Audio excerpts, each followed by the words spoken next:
Good space time, everyone, and welcome to a new episode of the Citizen Cosmos going into Citizen Web3 podcast. Still your source for educational insights into the Web3 universe. Today, we are joined by Lauren Luz from Giveth DAO. We discuss blockchain hippies, finding fulfillment in your journey, passions as a driving force for humanity, and using Web3 for doing good. We talk about education, coordination tools, DAOs, governance, conviction voting, and the power of network effect. Finally, we touch on art as a gateway for mass adoption, challenging UX, and managing leaders. It is a money-making opportunity, but more than a money-making opportunity, it's a way to evolve the way that we coordinate. My mission kind of became to build a sustainable homestead, build myself like an off-grid home, kind of separate from the corrupt world. Kind of feels like we're all just like shouting at each other. The joke is that it can turn your DAO into a duck. One world government and one world economy is just going to create more problems because it's this like top down, you can't see everything that matters. Hello, everybody, and welcome to a new episode of the Citizen Cosmos podcast. Today with Lauren Luz. I hope I pronounced it correctly. If not, she will correct me. Hey, yeah, I did. She works at Giveth. Giveth is a very cool public goods, I would say, and philanthropy platform using blockchain Web3 technology. But before we go into talking about that, let's welcome Lauren. Lauren, hi. Hi, I'm really happy to be here. Thank you for having me on. Lovely to have you on. I was talking, I think, with initially, who was it? I think it was Foxchain and all of the guys from there. And I think it was, no, there was somebody else as well who was telling me, you have to interview Giveth, you have to interview Giveth. So here we are. Before we go into that, introduce yourself. Tell us who you are, who is Lauren, what does she do, and how did she get here? Yeah. So Lauren, who's Lauren? I've been in the crypto space for 3 years. I actually got into the crypto space through Giveth, so it was kind of my portal to Web3. And you know, I have a technical background. I studied mechanical engineering in a past life and used to work making ice making equipment and coordinating their production. But apart from that, I'm kind of a bit of a hippie. My parents are kind of hippies. My mom's a holistic nutritionist, and my dad's been doing energy healing for every ailment since I was 8 years old. So I kind of grew up with a combination of this like technical interest and technical background and understanding, and also just like a passion for real human connection, spiritual connection to the planet. And so, you know, I did that mechanical engineering thing. And after a couple of years working in that industry, it was really not fulfilling me. So I quit. I studied to be a yoga teacher, and then I just traveled and did work trades all around the world, staying in permaculture farms and intentional communities, and just trying to do a little bit of self-development and growth. And my mission kind of became to build a sustainable homestead, build myself like an off-grid home, kind of separate from the corrupt world that I didn't enjoy, and just sort of like live in peace growing my own food.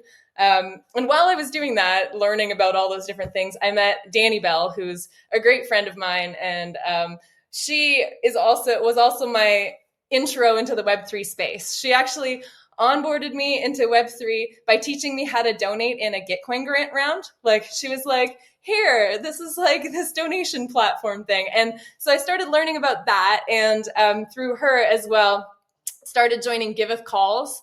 I just started joining calls in the Discord and started figuring out what was Giveth and what was going on here.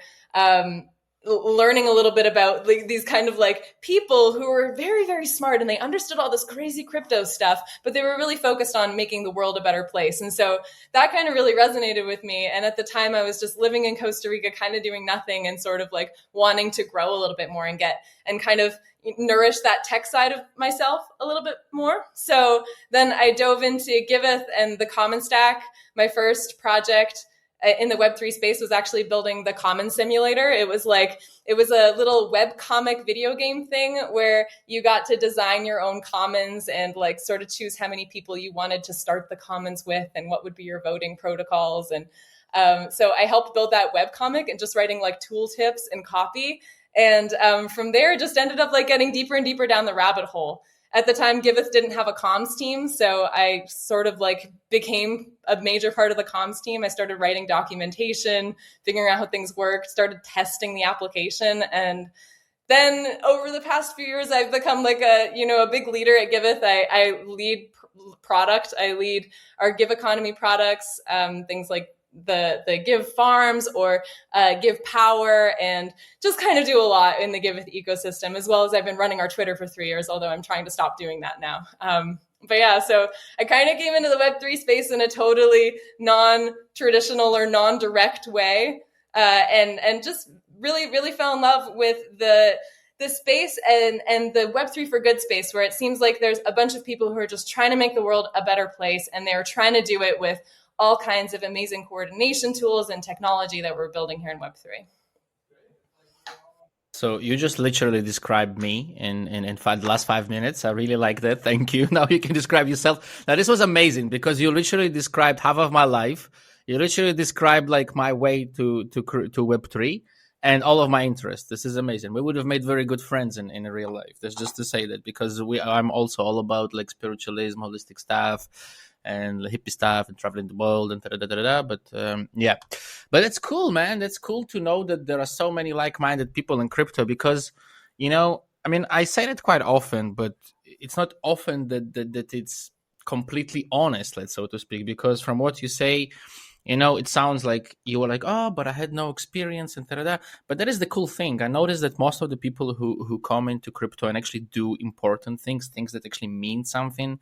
And by that, I don't mean to underestimate anybody's task or anything like that. But, you guys have a mission, and a specific one. Usually come from that type of background, and it's really awesome to see that trend is still there. But let me ask you a question. You said that you ended up here, and you had all this journey, and the journey sounds absolutely fascinating, amazing. Do you still feel like the reason that you set out to do and your dreams are still being fulfilled doing this in crypto and Web3? It's ever evolving. I think it's I've gotten really deep into the rabbit hole, and now I feel like I'm actually spending maybe 60 hours a week or more working. Like, I'm always on my computer. I'm just like super focused because I'm just trying to make everything work. And especially right now in the bear market, like, things aren't that easy. It's hard to get people interested in crypto, even just like, the broad population of people who aren't already into crypto in some way. They're like, oh yeah, that scammy thing where everybody lost a ton of money. And so it's like hard even to teach people and that like the stuff that we're building here has a real possibility to change the world. And I think it does. Like, I'm still here and I'm still feeling like it is possible if we can somehow like improve Web3 onboarding funnels and start teaching people how to DAO, start teaching people about decentralized governance or like community ownership of public goods, then we can start relying less on corrupt systems, relying less on hierarchical top-down, like this person said and the money said, and now it's all the way that the money said, and actually like start creating a world where people's needs are being taken care of, and then they're able to have some impact into those systems. I think that's like stuff we're building here in DAOs, but it's all still relatively new. Like, Giveth is a DAO as well, and we're constantly evolving as a DAO. It's like we were DAOing in one way. Now we're kind of building our working groups into DAOs and doing this sub-DAOification, breaking apart and kind of trying to figure out a way how we can do Giveth best in a way that's decentralized. How do we do hiring and firing in a decentralized way? How do we do HR? And so it's like, even as a DAO, like Giveth, that's been around since 2016, there's still like a lot that we can learn there. So anyway, it's like all this tech is super new. The perceptions of broad populations are like that crypto is kind of bad right now in the bear market. So it is kind of a struggle. I do feel like I'm still working in alignment with like what I think can make the world better, but it's hard. At the beginning, it was a lot easier because I didn't know so much. And so everything I was learning was, I was like, this is new stuff I can apply right away. But now I'm kind of deeper in the space where I understand a lot of different things, and I'm starting to see some of the problems and limitations, and but then also, the opportunities that we still have to improve and make things better. It's definitely one of like the dearest also things to my ears, music to my ears, kind of music to my heart. I remember I was last year in Boom Festival in Portugal, in Psytrance Festival, and there was a group of guys, girls, guys. I think it was mostly guys, but there's a couple of girls there as well that we were communicating with. And I mean, it's not the kind of place you talk about your job and your work, but one of them, he really like, well, it was really annoying because I didn't tell what I would do, but then I asked him, what do you do? It was like on a fifth day, it was towards the end. And imagine this is like a Psytrance 7-day festival, right? So you can understand the state of the open mind that we were all in. And he's like, oh, I'm a GPG trader. And I'm like, well, what's a GPG trader? And he really upset me because, like it really touched me. Like, he, of course, was talking NFTs, but the way he was talking about it, the way that, and he's like, the reason that it upset me because I understood that there are people out there who view this industry as GPG trading, as is like, and all of those things that you just describe and explained, all that anti-corruption fight, the real movement that is there, it sometimes felt that it's getting lost between all of the other things of the noise and the scam. Do you have that feeling as well, or is that personal? Definitely. No, definitely. I do feel like it's really a struggle to get people to see the light side of crypto or the crypto for good side of things. And especially now, I don't know, it's strange because I feel like during the bull market, when everything was pumping, there were just tons more people who were coming in, being attracted to all kinds of different projects, but not necessarily for the same altruistic reasons or same like let's do things together reasons. But there was just like tons more people who were like interested. And then out of that like broad population of people who are interested, you catch some who were aligned with the visions. And that was really cool. And now it kind of feels like we're all just like shouting at each other. It's like, but the people who are still here in the crypto for good ecosystem are all the builders who are all working towards the same different things. But then the struggle becomes like, how do we get more people interested? Instead of just talking to each other here, there's less people who are being attracted to the space for like just like pump and dump reasons. So then there's less people who are getting into it for pump and dump reasons and staying for the good stuff. So yeah, it's like I think there's the bull market struggles and there's the bear market struggles, and both of them is like, how do we teach people that the Web3 space is more than just like, it is a money-making opportunity, but more than a money-making opportunity, it's a way to evolve the way that we coordinate and the way that we the way we organize ourselves in society so we can take better care of each other and our planet. Interestingly, over the last like sort of 11 years I've been in and around blockchains, I realized that the easiest I've learned over time, not realized, but more like learned for myself, that the best way to peel a person is not to mention blockchain, is just to tell them how the system works. So look, this is how the banking system works. This is how the educational system works, the biggest elephant in the room, right? This is like blah, blah, blah, so on and so forth, and then people are like, so what do we do, right?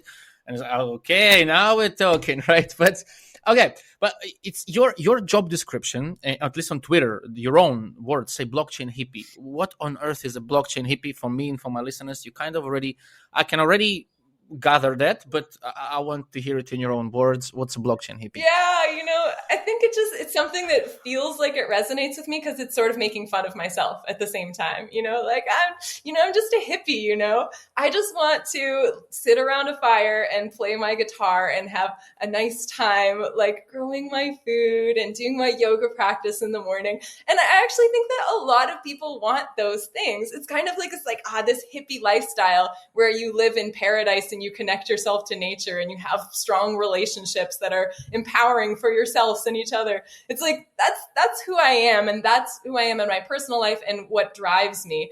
And the way that I think that we can get there all together is through blockchain. It's through the stuff we're building in Web3, coordination tools, better decentralized governance, funded public goods, like better ways of funding public goods so we can all access abundant, have our needs met in an abundant way. I think those are the ways that we can actually make it to a place where people are empowered and they can actually do the self-actualizing, self-discovery, like grounding themselves, reconnecting with Earth, and stuff that like in our regular corporate world, people are kind of too busy to do or just totally disconnected from. I think, yeah, it's also ironic because I think like in order to get there, now I'm like working so hard. I'm like all the time on my computer and just trying to make things go. I'm like a Figma, GitHub, Discord. I'm running around with all these different tabs instead of just really walking outside barefoot. But it's like I'm trying to do this so that we can all walk outside barefoot, and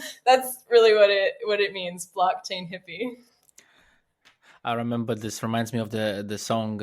It's a Spanish song. I think it's Spanish. It's definitely in Spanish. I'm not sure if it's Spanish or Latin American, as in South American. But Las Hippies, no tienes nada. And then the song is about like it's called The Hippie Doesn't Have Anything. But then she sings about, but your mother washes your clothes and your father pays for your drugs and da-da-da. And like the whole irony of like being a modern hippie, you know, of like, but totally. And actually, let's talk a little bit about adoption. You mentioned adoption, and you know, I'm gonna play devil's advocate because this is something that kind of gets the person more involved. So I'm gonna apologize straight away for that. But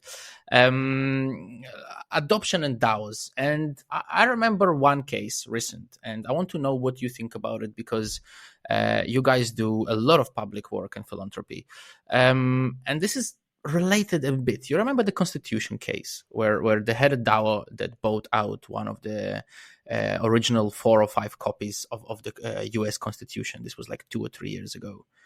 Now, this is a question. So basically, for the listeners out there who don't know about it, there was a story where was it Southbury's or somebody else put up one of the copies of the United States of the original Independence Declaration, and there was like 4 of them or whatever. I might be mistaken here in some data, but that was the idea, and they gathered like within a day or something, so many hundreds of people or thousands of people who put all this money, and then it was Justin Sun from Tron who outbid them.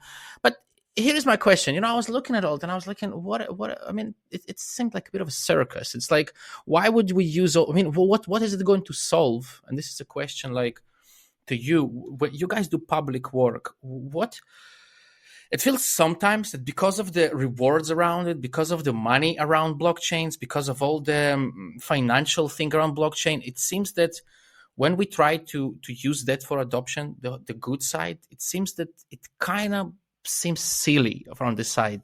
Does it make any sense what I'm saying? Especially the case with the Constitution. Again, this is not the same thing you guys are doing, but I remember this, but I don't really remember it. It was a bunch of people who are creating a DAO to sort of like own some sort of constitution, but I don't remember the details. To put the money together and to buy out the Constitution, yeah. Yeah. And it didn't work out, I think, as well. Like I remember it was just in Tron. And it didn't work, so they couldn't. And then what did they do with that money? I can't remember. They raised like, millions of dollars or something. They raised quite a lot, and I think it was returned. I think most of it was returned. I might be wrong here, but I'm just curious, like, what's your opinion on blockchain technology being used in such a way? And on one hand, they're gathering people together, but on the other hand, okay, you're buying a piece of paper for millions of dollars. You could donate it to somebody who really needs that, and that would change more things, no? Yeah, for sure. I mean, I think that, like, all of these things are kind of experiments, and we're, like I said before, I came in the space and I was like, I didn't know anything. So everything was learning and I was gathering all this information. Now I'm at this point where I know some things and then I'm like, oh, we're kind of just bumbling through a lot of the parts of how to DAO. And we're trying things and seeing if they work and seeing if they stick and seeing how we can improve them. I think, the Web3 space is evolving at a really rapid rate so that we're getting closer and closer to that. And some of the experiments end up silly and some of them end up impactful. And even I'm learning that at Giveth as a product manager. Even like we have a program called Givebacks where you donate to verified projects and you get rewarded with Give tokens. And it's like, cool, great concept. I mean, I think it's a cool concept, but it then became very difficult to communicate because the amount of Give tokens you get back is based on the price of Give at the time, the value of your donation. You get up to 75% back, but part is streaming over time. And the price of Give might fluctuate. So you don't know exactly how much Give you'll get at that time because it gets distributed later. So there's all these different kind of parts to it. And it's like, we work out all of these complex solutions, but then like how we communicate it becomes like the next layer of it. Because if you can't communicate something well, then it can't really have the impact that you want it to have. So I think, anyway, that's one part of it. And yeah, like just what I was saying, some experiments are successful, some experiments are not successful. At the beginning of the whole, like when I started learning about NFTs, I was like, what? I don't understand. I don't get it. Why are people paying money to own these JPEGs? It seemed so dumb to me. But talking with friends about like buying land and stuff, buying land is kind of just like buying an NFT. It's like you have this piece of paper that then like says that like you are able to be in this country, for example. Like if I were to buy land in another country, then by owning that land, it's like kind of my free ticket into the country. Even if my passport's not working, my NFT can. So it's kind of like the NFT concept becomes very, very valuable the more that we kind of like iterate upon it, experiment with it, see what works and what doesn't work, and kind of go from there. And nobody expected nobody expected NFTs to be the adoption curve, right? I mean, no one expected it. But by the way, I'm going to disappoint you. Because we give all our guests, we create guest NFT collections, and they dedicate it to the guests. So whenever this episode is going to come out, which is going to take a while, but you will have your own. You will be NFT'd. I'm sorry, no, and then you will get one, of course, for sure. So, no. But hey, wait. Wait. This is the good stuff. The good stuff is later. Let's start with the bad stuff. Wait, I have an uncomfortable question for you. How do you guys check that? Here is like, because you have an amazing platform and the amount of causes there. Really, guys, if you don't know what Giveth is, I really, really, really, really, really, I don't do this often. You could hear us throughout a lot of the podcasts. When I do the recommendation, it's because it's cool. Go check it out. But here's the uncomfortable question. How do you make sure that this is something I've always had with donations? How do I know that I've donated $10 to pet center, and those $10 were spent on the pet? So can we make sure about that with Giveth? Yeah, totally. Actually, this is a really interesting question, I think, and something that we've been talking about lately with other organizations as well. At Giveth, I'll tell you how we do it at Giveth first. At Giveth, we have a project verification team. It's a centralized team that basically the way that the verification system works is that people apply with their projects for verification. They need to fill out essentially a form and say how the funds are being used, what reputation they have at stake.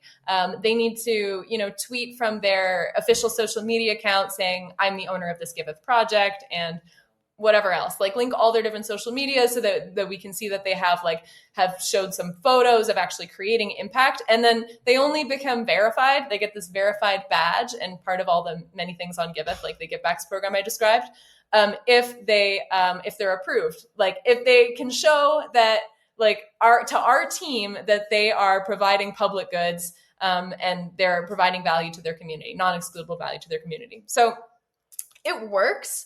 Because Giveth is like a relatively small platform still. We have over 2,000 projects on there, and but maybe only like half of them are verified. And our verification team is like every week reviewing applications, looking through these projects and going deep into them. So then also they have a lot of experience in terms of like what to look for. Like when is a project, how do you know a project is who they say they are? And they just like check all of the different data that they provide and provide this like verification badge. And I think this is a really great system because I trust our verification team to do the background checking. They just have a ton of experience doing it, but it's limited because it's centralized. I mean, if the verification team is sick or, busy, then applications get processed slower, and it's not something that we can just rely on at a huge scale. And so then I think we need to kind of look for decentralized systems on how we can start to verify projects. But I just don't think that that we're really there yet. There needs to be some level of humans going in and seeing the impact that somebody is actually making. So at Giveth, you can trust that your funds are going to, if you're donating to a verified project, you can trust that they're going to the project who they say they are, because they've gone through this process, they've been reviewed by our team. But yeah, in a lot of different platforms, it is hard to tell whether or not the project is legit or not. I could create a project somewhere else and say I'm Red Cross and just have my recipient address or something. there. And that's kind of like scams that we need to be aware of. Yeah. What do you think? Not to mention, not well, I don't know, because like it sounds good, but what I want to ask you is there a future where you see, or do you think there is a future where we can not just verify the projects, because that's the half of the work, right? But also make sure that that euro that I donated, or of course, the loudest voices come from the smallest amounts. But I mean, if we put everybody euro together, we could make a big change. Not the point. The point is that like it's always scary to think that those 10 euros aren't going. They might go to the project, but not towards the cause. And do you think there is a future where, at least in Web3, where we can try and make that next step, or should we even, or is that too much privacy already? This is an interesting thing. And I mean, I have a controversial opinion about it, because a lot of people say this too. Wouldn't it be nice if you could see exactly where your donations go to? I think like something to realize is like people's limited time right now in the world, that like it sounds good in practice. I mean, it sounds good. Yeah, it sounds good in theory, but it might not necessarily be good in practice. And Giveth actually built this. It was called Giveth Trace. It was like not our first donation application, but the previous iteration of our donation application. You can still see it if you go to trace.giveth.io. It's like our old website, or you can go to our current one, giveth.io. But the way that Trace worked is it used like smart contracts and kind of like had the projects create overarching communities or campaigns. And then they had to say exactly like where those funds would go to. And each of their milestones would have a recipient address. So it might be like there's a project for the common stack, and their milestones are actually different contributors' salaries. And those milestones are created by the contributors, and they're saying like, this is the work that I'm doing. I'd like to be funded for this. And so as a donor, you can donate to the common stack, and you can see that your funds went from there and then went to the individual project, or it could trickle along down from there. So it's like, it was this idea that we wanted to have traceable donations on chain. So you could like, all the funds went, from this address to this address. You could go on Etherscan and check to see like who's owning that address and what are they doing with the funds. So I think like, we have like in blockchain, we have this just like open ledger. We can just like see all the transactions, and that's already providing a lot of value for transparency. But then it's like, people aren't actually that interested in doing that micromanaging, like really knowing exactly like it went from here to there. What they want to see, in my opinion, is just like that project is providing updates, that it's doing stuff, it's creating an impact. So they donated a little bit, and then the project came and provided an update, and they were like, we did all this great stuff with the funding that we raised. And like, you can't exactly, maybe you're not going to be going looking at all the receipts and micromanaging all of that, but maybe that what they're showing you as impact is enough that makes you feel good as a donor that you want to continue donating. So I think that like, having just more granular visibility into donations isn't necessarily the solution, but over time we can also kind of transition these like nonprofits or public goods projects into becoming DAOs. And then people who really wanted to have more granular opinion could become part of the DAO, could become shareholders. Maybe they invest in that project, they get tokens, they can then vote in how funds are being used. And I think that like, it's like we give granular control to people who want to have granular control, or who should have granular control over the funding. But then like beyond that, like, trying to build these donation applications that just allows like just any donor to look into all the many different details is like more work than most people actually want. And I feel strongly about this because of our history with Giveth and all these applications we've built.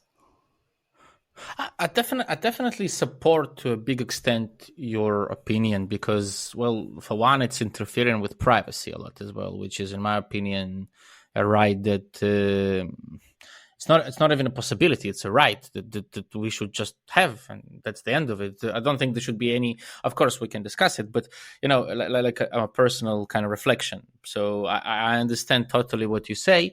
On the other hand, I feel like the amount of times in my life I came across, and I'm talking about off Web3 here, and of course we're going like zooming out here right now, and especially philanthropy using emotional blackmail. That's the kind of stuff when you kind of sitting in your home. And this is the easy stuff, when you sit in your home and you turn on the TV and then you see like a dog all beaten up, and this is emotional blackmail. So people are not already donating, but what more so was the amount of projects that behind it were fake, and that was really scary. And even scarier than the fakes, I think the reason I was asking that, and I'm here, I'm gonna probably get the word wrong, but I want to ask what you think about it. So I think the word is related to Zeitgeist, that the German term of the concept of blah blah blah, what's the right word here? The spirit of mood, the concept of mood, right? But I think it was also referred to. There is 5 illnesses in diseases, sorry, in the world, that until today, and this is on Wikipedia, they kill up to 1 billion people per year. This is not a joke. This is 1 billion, not 1 million. And those illnesses are stuff like hepatitis B, malaria, and a couple or more. And I'm not sure if malaria still goes into it, by the way. And irony of those 5 illnesses is that the cure for each one of them per person is like $2 or $3. And we as a society, as the privileged, white, civilized, European, the rich society, we kind of choose to ignore that. And we choose to concentrate on, the dogs. I myself do that, so I cannot deny that I'm not part of it. But, on the puppies on the road or anything else, or I don't know, somebody with HIV or whatever, when the reality is, and I'm not saying that's not good, but the reality is that the biggest killer out there is those 5 diseases that are bound mostly to the African and Asian continent, but we choose to ignore them. So I guess that's why I was asking about tracing whether or not the funds go to the actual cause. It wasn't from the perspective of okay, let's delete the privacy of all this and do more work. I don't know. Do you have anything to reflect on that? I know there wasn't a question, more of a sorry, kind of. That's okay. I think it's really interesting. It's what are people actually interested in supporting? What are they interested in donating to?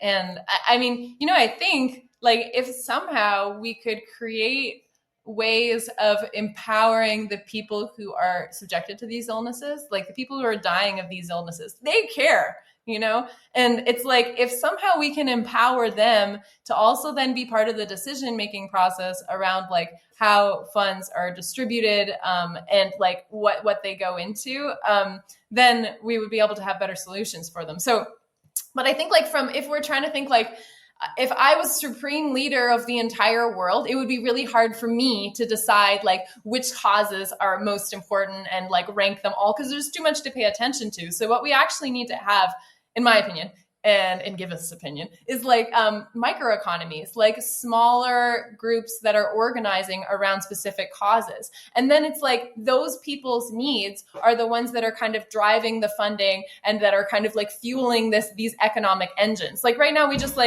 having one world government and one world economy is just going to create more problems, because it's this top down, you can't see everything that matters. But we need to kind of trust that small individual communities can form around causes that matter, and then they can have systems that they're getting enough funding. So I mean, this is really what we are trying to build towards at Giveth. We're a donation platform, and right now we're we've got causes on here, and you can add your cause, you can donate, you can get givebacks.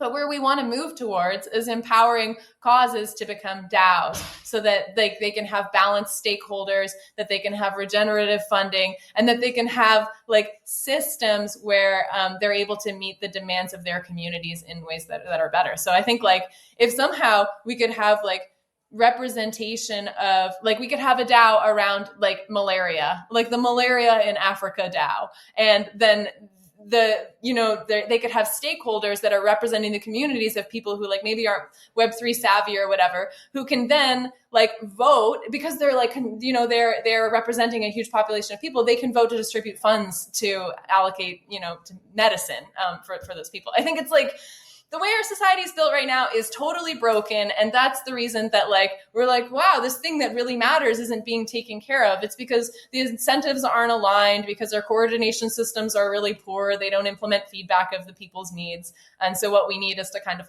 break that apart, I think, into having microeconomies or DAOs or, yeah. empowering people with these coordination tools. Sorry, go ahead. Absolutely agree with you. No, don't be sorry. By no means. This is your time. This is me pulling the quill before. But I absolutely I absolutely agree. But like I say, I will play a little devil's advocate more. Oh, I'm looking at the dog. I'm sorry. The dog is amazing. Oh, you can see him? Oh my gosh. Yeah. Oh, I can see him. I can see him. Hi, dog. Hi. What's his name? Sorry. Max. Maxie. Max. Hey, Max. Hey, Max. Hey, Max. Hey, Max. Well, we're soon introducing gate access to our videos via NFTs to our delegators. So by the time this episode is going to come out, some of the viewers will be able to see him as well. So it's cool. Oh yeah. Let's talk a little bit about DAOs, I guess, because DAOs is a subject that yeah, I mean, it's kind of a very logical thing, right? Which the Romans kind of, in a sense, had a similar idea, I guess, and the Greeks. But by the way, what do you think about? And of course, Giveth is part of Ethereum ecosystem, but hopefully with the Ethereum ecosystem and the Cosmos ecosystem, the Polkadot ecosystem, all of them evolving. Hopefully, they're all gonna connect sooner than later. But and I'm talking about decentralized way, not just like centralized bridges. But you guys on Ethereum, whatever, there are it's a concept of rollups. What do you think about each DAO becoming a separate rollup and kind of, gaining more independence and sovereignty rather than it is the way it's shaped now? Or is that not very good idea in your opinion? You mean like each DAO kind of having its own chain on which that they exist? Absolutely. I'm trying to push that thought in Cosmos, they call it consumer chain. And I'm trying to push that I'm arguing on the forums right now. I'm like, guys, and they're like, why? I was like, well, because first of all, you have much bigger protection of the treasuries. You can rent from another rollup with a lot of security, their security, and you could have native tokens. You could have a lot more. I don't know. This is just like a thought. I'm curious of what you think. Is that crazy or? I don't know. I mean, I've never thought about it at all. So I'm just going to kind of like pull things out of my butt here. But I think it's an interesting idea that I've never thought of. My first concerns are like, loss of network effects.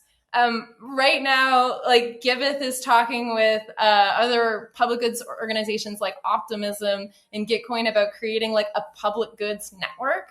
And this is just like, okay, public goods network. And like, I've also heard these ideas of like, let's even just create like public goods token balancer pools or something. So like all these tokens have liquidity and they balance each other out or something like that. So it's like, okay, yeah, like you want to have these like network effects for organizations. But like, yeah, I think like if you really make it super granular and you separate all the DAOs out onto their own chains, then you kind of lose some of that. And then, it also creates like layers. If we want to make things more accessible to people on a global level, the more bridges and like new concepts that they need to manage, it becomes like more and more complex. It's like, it was one thing for them to understand, okay, Ethereum, but then they're like, okay, and Optimism and Polygon and Gnosis chain. And it's like, it becomes like, okay, and then this is how you bridge, like, oh my gosh, have you ever tried to bridge to Cello? It's hard. I had a hard time figuring that out. And so I think like, I guess it depends, like, does the DAO have like tokens that have monetary value or do they need to have liquidity for their tokens? Do they want to have liquidity for their tokens across like other chains? It becomes like a very complex thing. And I'm not sure it's like all DAOs should have their own L2, but maybe it would be interesting for some DAOs. Right now at Giveth, we have our token on mainnet. It was a mainnet native token, but most of it is on Gnosis chain. And now we're also moving it onto Optimism and onto Cello and onto Polygon. And we're like, how do we get liquidity on these different networks? We're doing token swaps with other DAOs. And it's like trying to like diversify and spread your token across multiple different chains and try to find chains that are value aligned and like which network effects do you want to create? How do we support each other? It becomes like part of the question, part of the problem, part of the solution. So anyway, just throwing some ideas out there on an interesting concept I've never thought of. No, it's good. I like it. The more constructive criticism around any idea, I think, is what shapes the idea to become possibly to become a reality. I'm curious, what about weaknesses? Do you think that the concept of DAO introduced weaknesses in comparison to the way we are governing our communities at all, in your opinion, of course? Yeah. And what are they? You mean just like the concept of a DAO versus like how normal communities are governed? Yeah. Do you think there is something weak spots that DAO has that the normal? I'm doing some things here for people who can't see that. The regular way, the real world way. Yeah, I think there are limitations, or at least there's limitations in perspectives. I think sometimes when people think DAO, they think totally flat organization where there's no leadership, but that's really not the case. And I don't think makes sense to be the case. I think like most functional DAOs and communities that I've been a part of have like kind of like sub-working groups that have some sort of hierarchy. At the end of the day, like for some decisions, makes sense to have like one person make that decision based on like their experience or something. So, but some things are better to vote on.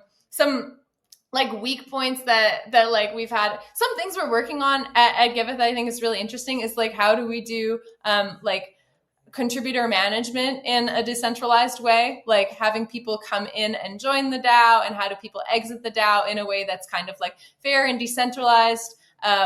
And then like the DAO votes, but then there are some limitations. It's like if every token holder can vote on whether or not any contributor gets hired or gets removed from the DAO, then maybe it doesn't really make sense, because like a developer might not understand the needs of the social media, And so then it's like, there's some limitations here. So at the end of the day, we still need to, I think, lean on some ideas that are working in regular corporations, but then do away with the ones that don't. I don't think that like we should have everything be like super top down hierarchical, but we need to have kind of like leaders, and we need to have like sometimes sub hierarchies or,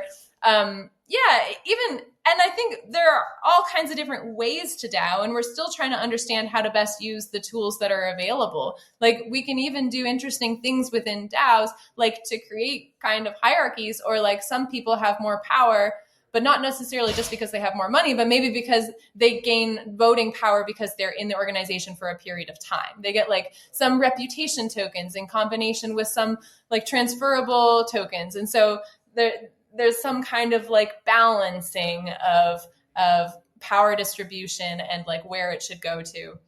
So anyway, there are definitely weak points in DAOs, especially if you're just thinking as DAOs are just like totally decentralized, flat and chaotic and whatever. Like you need to have people who are in leadership roles, who make decisions, who take action, and you need to have ways of managing the leaders that are somehow decentralized, and also giving people power based on a variety of different experiences and needs. And yeah, I wanna stick on your last sentence. Do you think that it's possible to create that loop of where in a DAO, a manager, or let's call him a potential M, that distributed decentralized manages the flows and the people, and the person who manages the manager is the regular token holders? Do you think that loop is possible to create, working loop like that, where everybody manages everybody? So the token holders manage the managers may manage the tasks, blah blah blah, and so on and so forth. I think it's kind of possible, but not just like, it's like it needs to be done thoughtfully. And it's something that we're also working on Giveth, is like, how do we decide who leads, who's in leadership of our different like working groups, and in a decentralized way, and how do we like swap out leaders? And it's like, how do we hold them accountable? So it's like, I think you still need to have things like role proposals, or, metrics you can like check people against. It's like, this person's in this leadership role. Are they doing X, Y, and Z? And then like review processes, and then maybe people can vote on it and stuff. One very simple thing we do at Giveth, which I think is really cool, that's different from like traditional organizations, is we do like everybody can give feedback to everybody. And so like I lead a variety of working groups, and when I have my review calls, it's like the contributors who are working in my working groups give me feedback, and they're like, Lauren is a tyrant. No, most people don't say that, but like they give feedback, and in terms of what I'm doing well, what I can do better at. And then so it's like I kind of like then take the needs of the people and try to improve them. So I think there are ways to keep leaders in check, and have like, token holders or contributors keep leaders in check. but it can't just like, we can't just do it like totally willy-nilly. It needs to be done like thoughtfully and like in a creative process. And if anyone's interested in learning more about that, like just jump into the Giveth forum, like forum.giveth.io. We're like talking all about our HR processes, how we're changing these leadership structures. And it's a whole really interesting and long process that we're trying to do very well. And by the way, guys, for everybody who's listening to this, you can find all the links that Lauren is mentioning under the description of the episode. Of course, not on Twitter. Of course, not. You can either find them on our website, citizencosmos.space, on the YouTube, under the episode, and you will have everything, all those links. And if it's not, kick us strong, and we will fix it. It's an interesting thing because there are so many interesting concepts and ideas around DAOs that are, for example, soul bonded tokens, right? So tokens that are not transferable. One thing, which we even thought to implement for the guests that we do because we create like 9 NFTs but then we thought, maybe we should give the guests one that he cannot. But then we thought, okay, let it be like that. But another concept that interesting that I thought, and this is actually come from Ethereum. This is not something that comes from Cosmos. This is, I think it was called holographic consensus. I don't know whatever happened to it, and I don't know if you heard of it. But the idea was that they were trying to introduce, basically, it was closely related with Gnosis at some point. They were trying to introduce a betting layer on top of the governance layer. So you had another extra token, which wasn't not the governance token, it wasn't the native token, but it was like you could bet on the outcome of the proposals. And depending on what you voted for in your bet, you would, it was like, I don't know whatever happened to that, but it was interesting. What do you think about like crazy ideas like that? Do you think it's something, not necessarily this, but generally crazy ideas? I love the crazy ideas. I think they're so interesting, and we don't know what works until we try it out. Like, at Giveth, we're working on, I've been thinking about this for a long time, that we need to create a page that concisely explains our governance processes, because we have so many different things that we're doing because they serve different needs. Like we have a reputation DAO. We give NR tokens. They're non-transferable tokens to contributors if they've been around for a quarter. So if you're like contributing consistently for 3 months, you can get NR tokens. And they're distributed according to the Fibonacci sequence. So like every quarter, the batch that goes out is like way bigger than the previous quarter. So that way we like make it so that it's not so if you've been around since the beginning of time, you have so many more tokens, you have a little bit more tokens than somebody who just came in. So it's like, that's a way that we kind of like keep new people coming in to be able to have a strong voice as well. But it's our contributor DAO. It's like you can't buy NR tokens. You can't get them with money. You can only get them if NR token holders vote yes on your proposal to request tokens.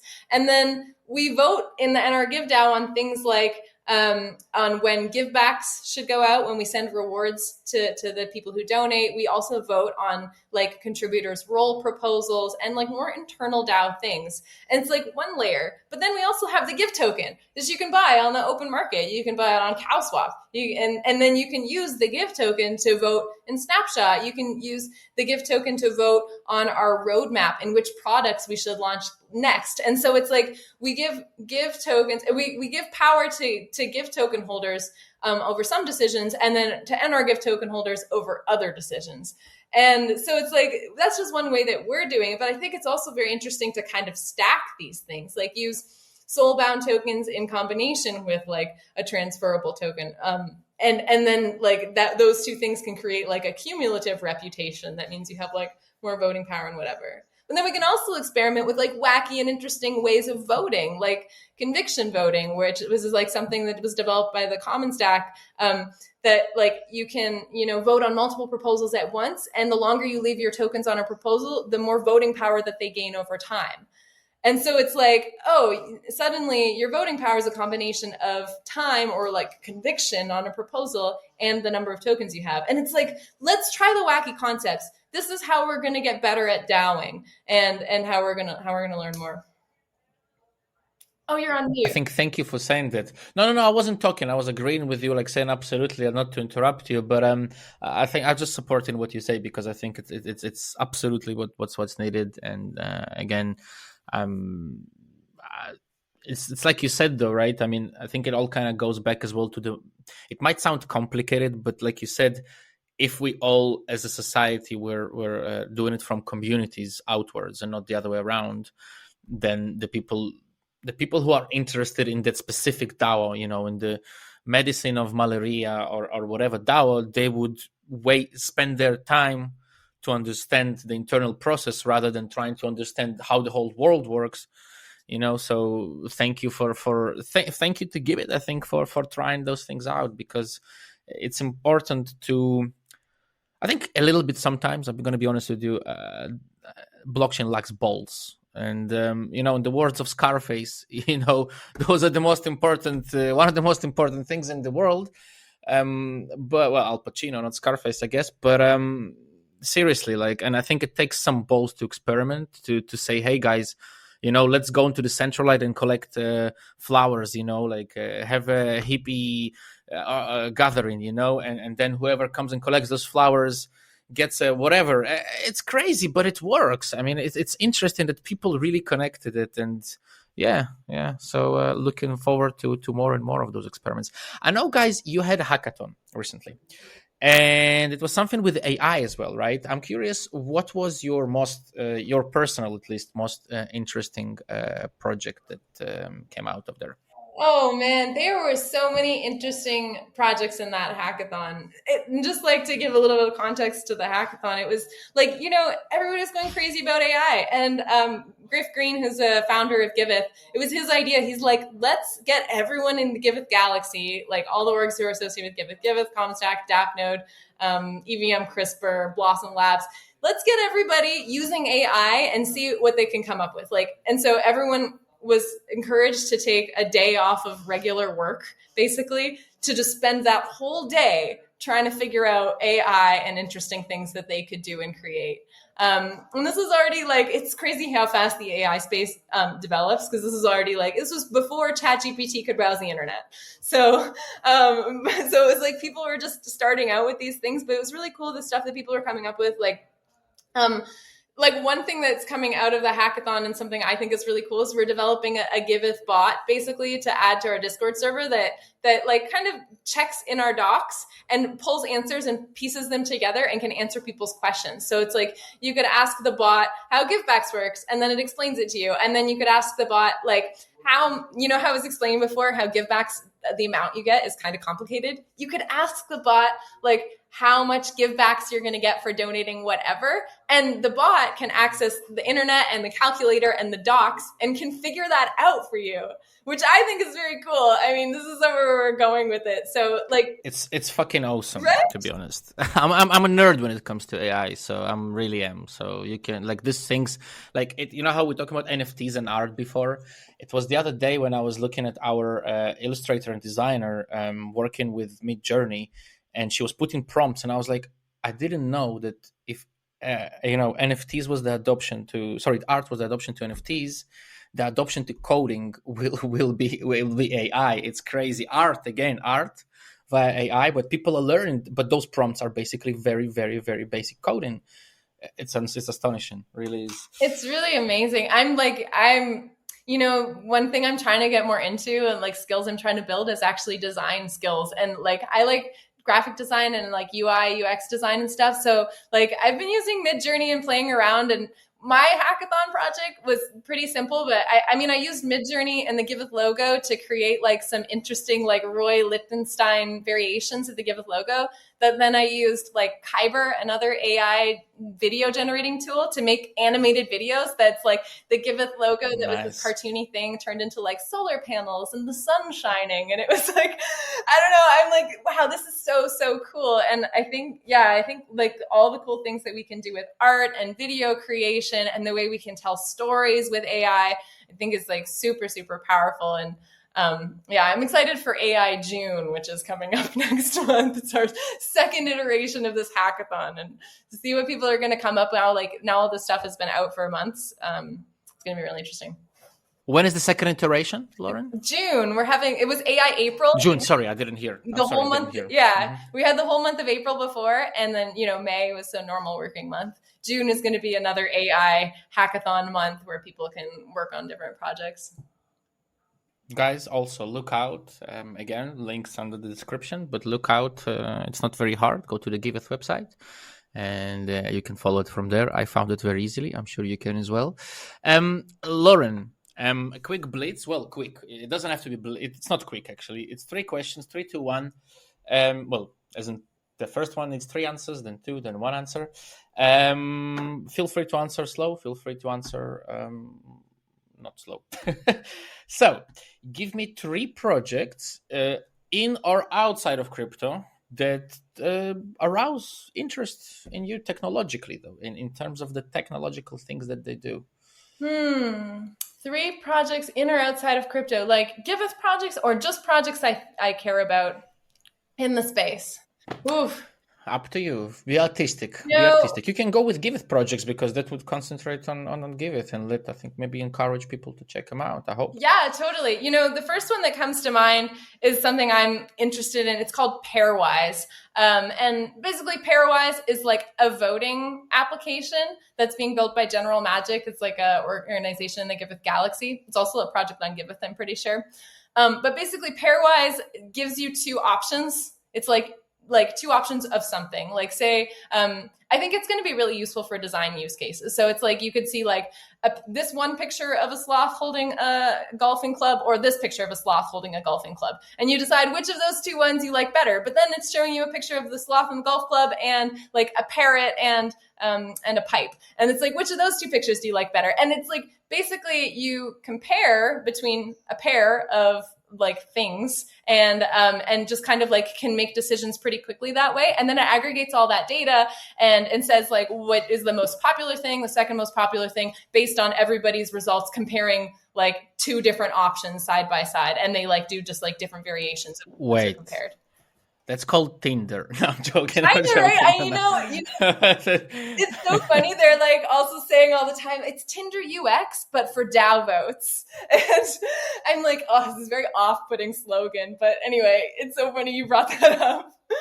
But the reason I think Pairwise is such a cool project is because voting takes too much time and it requires too much like of this comparing things in your head without all the information being made available to you in an easy way. And I think like what we need to get towards in order to speed up efficiency in the DAO space, in the coordination space, and in our world is to start using like predicting behavior algorithmically. It's like, what do people prefer without them having to like read these long things and scratch their head about? It's like, what are they all kind of like leaning towards, and how can we understand their preferences? Like, I think Spotify does a really cool job with their algorithms. They're like checking what you're listening to, and then they're like recommending songs to you. It's like, what if we had like this kind of Spotify, but for DAO votes? It's like checking all the ways that you're voting on forum proposals, and then predicting how you would vote on this forum proposal. So I think Pairwise is really cool because it's getting us closer to something like that. It's starting to predict behavior instead of just like requiring you to like read and read and read. 2 more. 2 more. Okay. 2 more. 2 more. It doesn't have to be 3. It's the ones that you like the most, though. But if it's 3, it's good. I'm trying to just think of ones. Yeah, ones that are kind of off the top of my head, sort of interesting. And I'm gonna name one that's like, I'm gonna name one that's interesting. Maybe not necessarily the most like technologically advanced, but something I think is cool because it's really present here in my community in Costa Rica. I have a friend, his name is Ada, and he has a Giveth project called the Resource Center. And it's basically like he's trying to make our little community here a zero waste space. So it's like he has this like super, super organized recycling center where people are like creating bottle bricks. They're like washing the plastic and drying it and then like packing it into plastic bottles that are then being used as like bricks to pour concrete over to make composting toilets. And I think this is a super great idea for just like repurposing garbage and adds so much value to the community here in Costa Rica where the community doesn't have waste collection, so people are just burning their trash. So it's like, hey, let's not burn our trash. And so it's a really interesting thing. It's kind of like low tech, but in some ways like high tech because of the lack of tech in the community. So yeah, the recycling center is a project on Giveth there that's raising funds. And What's another project? Another project I think is really cool is a project by my friend Sem that, I kind of don't understand completely. It's EVM CRISPR. And basically the joke is that it can turn your DAO into a duck. It's like, it can like rewrite the genes of DAOs. And so it's like, if you kind of like, we're using it all the time, like in our Give DAO. It's an Aragon DAO that we use for voting on these like role proposals and givebacks distribution and stuff like that. And sometimes it's like we need to like upgrade contracts or change things within the DAO that like you shouldn't really be able to do. EVM CRISPR makes it like really easy for you to like write a simple script that can actually create like these like impactful DAO upgrades. So it's like a super well needed tool, but it's like also all kinds of tech I don't understand. So like check out, EVM CRISPR. It is also a project on Giveth, and it's my friend Sem is basically a genius. So I like it. Second question. Now this is going to be two answers.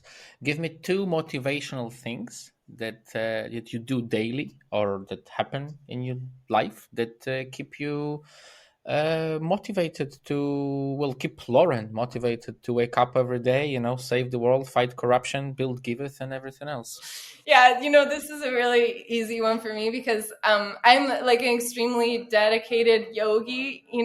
Every morning, it's like the first thing I do. I wake up in the morning, I coconut oil pull, I drink my water, and I get on my mat. And for me, I'm like a very fast thinking, very intensely focused person. So I'll like dive into my computer and just be like super hard in it and like disconnected from my body. But like my yoga practice is a time where I like really reconnect and ground into my body and discover all kinds of interesting things. Like I feel like I store my emotions and my stress in just like different parts. So I'll lay down on my mat, just feel how my spine feels and how my back feels, and be able to even just kind of like go through an emotional processing or understand deeper and deeper layers of myself. And I do that every day before I get on my computer. And I think it really helps to ground me and reconnect me with like my purpose, reconnect me with my center so that I can go out into the rest of this like crazy high power tech world and do my best, for humanity.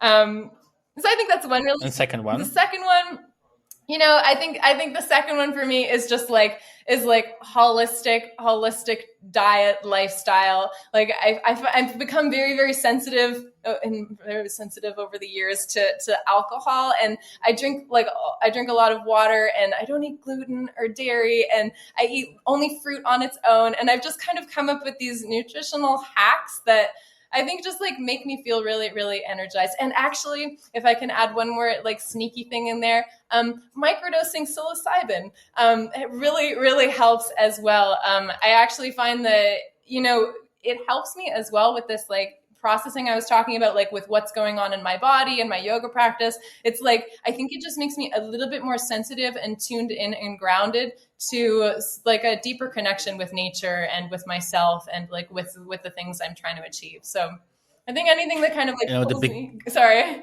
I think anything. No. Great. It's great. Yeah, I was going to say these things that like pull me out of just like being heavily in my headspace and really get me like deeply grounded into my body. I think just connects me more with my purpose and what I really want to achieve for myself and for the world. I said at the beginning we would make good friends. Now I can tell you would make even better friends after you said that. Thank you for saying that, by the way, because not many people, again, talk about it for some reason. Now, I mean, of course, I guess you live in Northern America, and in Northern America, you have a lot of actually podcasts that have, in the past 5-6 years have popularized that, which is a good thing, I guess, because they try to show, we're going into a different conversation here, but again, thank you for saying that. I'm really glad you did. Last thing, one person, could be a character, could be dead, could be alive, could be not real, could be made up, could be a cartoon character, a book hero, a writer, a Giveth founder, project founder that inspires you. Not influences, inspires. It's kind of like it feels like the obvious answer, but I'm going to give it anyways. Griff Green, founder of Giveth, also my fiance. He is the most inspiring person that I've ever met. And like, he's like the yin to my yang. He's like really nice and like open-minded and like energetic. And he dedicates he works harder than I do. He dedicates like 80 hours a week to just like being on calls and trying to like just make the world a better place. He's the most giving person that I've ever met, and like every single day just like inspires me to be around him. I'm really glad as well that you say that, because not a lot of people say members that are related to them, but you are the second or the third person over many years that actually said, oh, my family. Well, some people say my family in general, but nobody likes to point person. I really like that answer. Thank you for saying that again. Lauren, it's been a huge pleasure. It's been very interesting to talk not just about DAOs, to find out about Giveth. And again, guys, check that out if you still don't know what it is.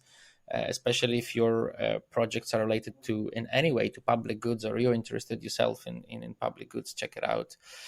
Lauren, thank you for your time. Thank you so much for having me on. This was a blast. And I feel just like so happy to be able to also just connect from like a heart-centered space. So thank you, Serge, and Citizen Cosmos, and everybody listening as well. Thanks. Hey, thank you. Bye, everyone. Bye. This content was created by the Citizen Cosmos Validator. If you enjoyed it, please support us by delegating to Citizen Cosmos and help us to create more educational content.